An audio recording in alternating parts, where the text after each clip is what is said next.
Saludos y bienvenidos a otro video de Universidad Cristo. Este video titulado Hijos de su padre el diablo. Jesús a los fariseos y saduceos, según Juan capítulo 8, vemos que les dijo, ustedes son esclavos del pecado.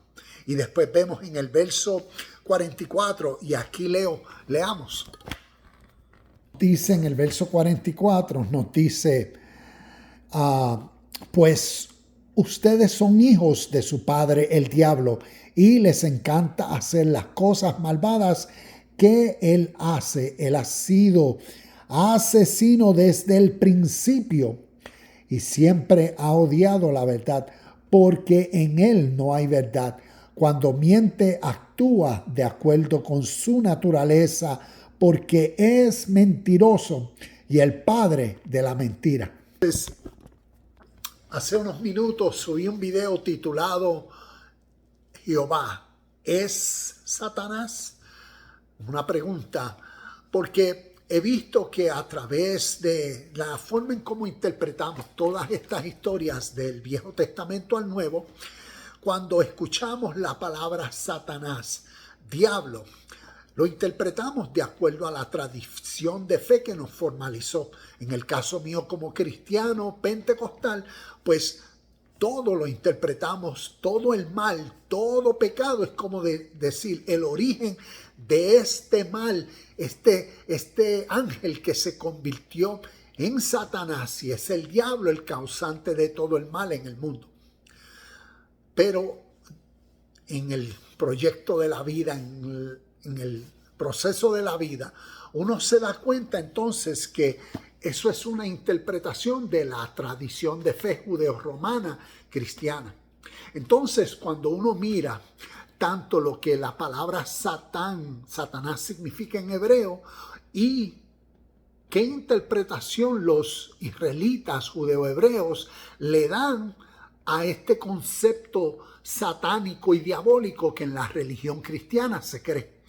Ellos en su tradición, en su Tanakh, a través de su Viejo Testamento, la palabra Satán o el concepto de Satanás no existe como los cristianos lo creen. Entonces, para nosotros en nuestro presente es necesario conocer que a través de toda la Biblia no se está refiriendo todas las veces que leemos un concepto, una idea, a lo mismo. Y por eso entonces este video.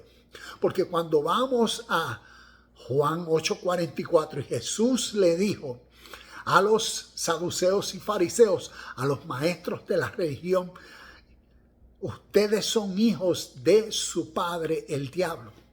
Entonces necesitamos de preguntarnos, de acuerdo a la historia, porque el verso dice unas cosas bien significativas y habla de su naturaleza, desde el origen. ¿Ves? Es como nos dice, y vuelvo a leer, pues ustedes son hijos de su padre el diablo. Les encanta hacer las cosas malvadas que él hace. Él ha sido asesino desde el principio y siempre ha odiado la verdad porque en él no hay verdad. Cuando miente, actúa de acuerdo con su naturaleza porque es mentiroso y padre de la mentira. Entonces necesitamos ver que aquí está haciendo unas referencias a conceptos espirituales que anteceden las historias judeo-hebreas. Y cuando uno conoce de la historia y conoce del oriente y de principios espirituales y cómo a través de literatura, como he hablado muchas veces, el Bhagavad Gita, literatura inspirada, uno ve el concepto del diablo que se originó no en el Viejo Testamento, sino en el Oriente, y que a través de una historia se está personificando la naturaleza del ser humano, lo que a través de la Biblia se llama la carne o el viejo hombre. Y aquí en el contexto, ¿qué viene a ser el Padre? El Padre lo que está diciendo es aquella conciencia que predomina dentro del ser humano que lo motiva a actuar. Es como decir, ¿cuál es el espíritu dentro del ser humano por el cual ustedes, en el caso del contexto, Jesús los estaba llamando diablos? Que cuando uno mira la palabra diablos, una palabra griega que significa calumniador, pues uno ve que está haciendo una referencia a la naturaleza del ser humano, a ese espíritu interno opuesto a todo lo que Dios como motivo, como espíritu hacia lo justo, hacia lo puro, hacia lo verdadero, pues aquí se está personificando al diablo como ese espíritu predominante dentro de los seres humanos, que por eso, según el verso capítulo 8, verso 34, cuando Jesús les decía que ustedes, el que comete pecado es esclavo del pecado. ¿Ve? Están presos ¿a qué? A esa naturaleza egoísta que los motiva a ustedes ¿a qué? A mentir, a ser hipócritas, a ser ladrones en el contexto histórico. Por eso consideraban a los romanos como enemigos, y a ver que la vida del Espíritu o del reino de Dios a través del Evangelio de Jesús tenía que ver con ese ser humano que aprendía a descubrir dentro de sí mismo a su Padre. A lo que Jesús llamó el reino de Dios está en vosotros. A esta realidad del espíritu de la vida eterna que reside dentro del ser humano cuando el ser humano es consciente en su presente de la justicia de vida o de la vida justa, de lo que es vivir bien, de lo que es ser sincero, honesto, presente siempre. Es el ser humano que reconoce que el mismo espíritu que él contiene, los contiene otras personas, y vive entonces no mirándolos como que son mis enemigos, sino que aprende a conocerse a sí mismo, a crecer en sí mismo, a perdonarse a sí mismo y a responsabilizarse en sí mismo para vivir bien, justo, en paz, en felicidad. Y eso toma un proceso porque estamos lidiando con la vida humana que no se cambia de ahí de un instante, sino naturalmente toma un proceso. Y es el ser humano que entonces reconoce esa misma condición en otros seres humanos. Y aquí vemos a Jesús diciéndole naturalmente un principio de la vida natural. Por eso ustedes me quieren matar. Y por eso les dice, y cuando habla aquí de Dios, necesitamos ver que a través del Viejo Testamento al Nuevo Testamento, la palabra Dios se le está dando diferentes términos. Y lamentablemente para la mayoría de nosotros que solamente lo único que conocemos es la Biblia, ¿ves? Desde Génesis hasta Apocalipsis. Para nosotros que estamos instruidos en eso, lo único que existe es Dios de acuerdo a tal interpretación. De Génesis a Apocalipsis, un solo Dios, una historia y no hay más nada. Y necesitamos conocer la historia y ver cómo principios de la historia, principios inspirados por Dios o principios espirituales en la historia no se originaron con las historias del Viejo Testamento, sino es como decir, esta realidad, tenemos las historias del Oriente, y uso esto como en representación de mucha literatura, de muchos años, el Bhagavad Gita como el canto del Señor. Y es como decir, tenemos estos principios espirituales que antecedieron por muchos años a estos que vienen a ser el Viejo Testamento. Y entonces estos principios espirituales los vemos a través de la vida de Jesús. Los conceptos que se usan en el Nuevo Testamento, en especialmente los evangelios, conceptos espirituales como ver el reino de Dios. Como Mateo 5:8 cuando dice, los puros de corazón verán a Dios. Como dice, sed pues perfecto como vuestro Padre es perfecto. Cuando los llama, ustedes son hijos de vuestro padre el diablo.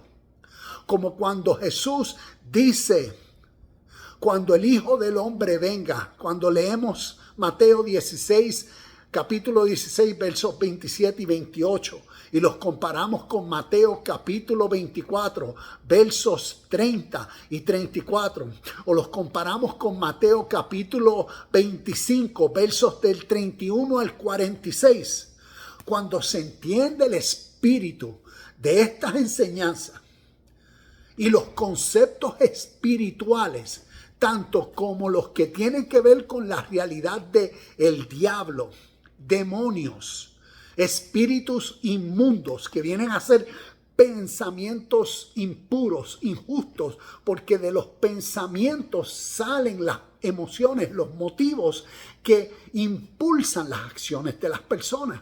Como claro, Mateo 15, verso 19 nos lo dice cuando Jesús le decía, porque de vuestro corazón salen los malos deseos, salen las calumnias, salen los asesinatos. Por ende, cuando se conocen todos estos conceptos espirituales que anteceden por muchos años las tradiciones, entonces uno viene a conocer y a entender mejor la historia y los mismos conceptos espirituales que revelan la condición humana natural y lo necesario en el presente de conocer. Por eso conocer la verdad, ser libre y responsabilizarse en la vida presente de la justicia, del bien.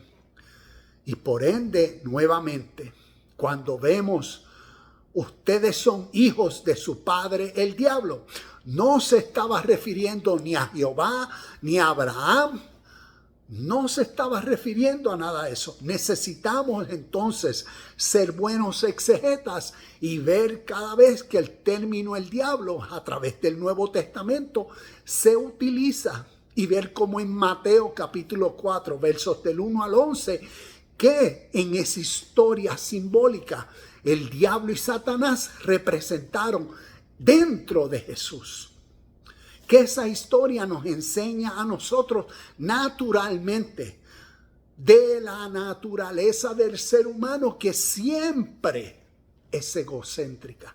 Y por eso esa voz diabólica, calumniadora, falsa, usurpadora, egoísta, manipuladora, que dentro de uno se levanta a susurrar o a decirle, a pintarles a uno las justificaciones para que uno se emocione, se envuelva y se vaya a errar a la marca. Y por eso a través de los evangelios y a través del Nuevo Testamento, si miramos bien el concepto de lo que el diablo es, podemos mirar como Pablo en Efesios capítulo 2, si leemos el verso 1, 2, 3, pero en el verso 2 entiendo que Pablo da una definición clara de lo que el diablo es, que es el espíritu que mora dentro de los corazones de los hombres que los motivan a irse en contra de Dios. Y esto nos ayuda a entender el por qué, como Jesús dijo, cuando hablaba del diablo, refiriéndose a siempre ha odiado la verdad, porque en él no hay verdad. Cuando miente, actúa de acuerdo con su naturaleza, porque es mentiroso y el padre de la mentira. Hablando del diablo, personificando la realidad mala, egocéntrica, que siempre a través de todo ser humano siempre ha existido. Y cuando uno conoce desde el principio, que hace de referencia al desde el principio, está refiriéndose a historias, a la historia y a la verdad de la historia de la humanidad, que si miramos hacia el oriente o hacia el viejo mundo, podemos ver que históricamente hay miles y miles y miles y miles de años de historia que anteceden las historias del pueblo judeo hebreo y de por eso es su génesis, su comienzo. ¿Por qué? Porque históricamente hay otros comienzos que han influenciado las historias del Nuevo Testamento. Y para conocer entonces tal revelación, necesitamos conocer la historia. Y espero que este video nos enseñe a conocer la naturaleza del ser humano y a responsabilizarnos, porque estamos viviendo en nuestro presente la misma realidad de aquellos a quienes Jesús le dijo: ustedes son hijos de su padre el diablo. ¿Quién es tu padre hoy? Tu padre es, como Jesús decía, mi padre siempre trabaja y yo trabajo. Según entiendo que es Juan capítulo 5, verso 17, entiendo que ahí donde esté ese verso, mi padre siempre trabaja y yo trabajo, refiriéndose a la realidad por la cual yo vivo, mi conciencia, mi ley, es la justicia que es siempre, la realidad de Dios como una presencia que siempre es. Entonces es el ser humano que en tal presencia, en Dios, en el espíritu de toda verdad eterna, en el espíritu del bien, de la justicia, del amor, de la paz, de la no violencia, se responsabiliza a vivir 24/7. Y ese viene a ser en su presente su Padre. Y así como Jesús decía en Juan 10:30, mi Padre, mi conciencia, mi ley, mi vida y yo somos uno. Un ser humano como tú y como yo, con una conciencia sobrenatural, la cual tú y yo podemos desarrollar si crecemos espiritualmente en el conocimiento de lo que Dios es a través de la historia. Y así podemos ver y crecer en la voluntad y realidad de nuestro Padre, del espíritu de vida, paz, amor y verdad. La realidad presente que siempre es la ley de vida eterna. Y no por el Padre que regía la mentalidad de los fariseos, saduceos, egocéntricos, su naturaleza humana. El hombre que siempre está buscando satisfacer sus inmediatos apetitos y deseos, salirse con las suyas y justificar toda injusta acción. Lamentablemente en nuestro presente seguimos viendo a ese padre en las personas que siguen causando mal a través de guerras, a través de todas las justificaciones que puedan decir, dando a conocer la verdad de la vida. Namaste, shalom y bendiciones, y nos vemos en el próximo video de Universidad Cristo.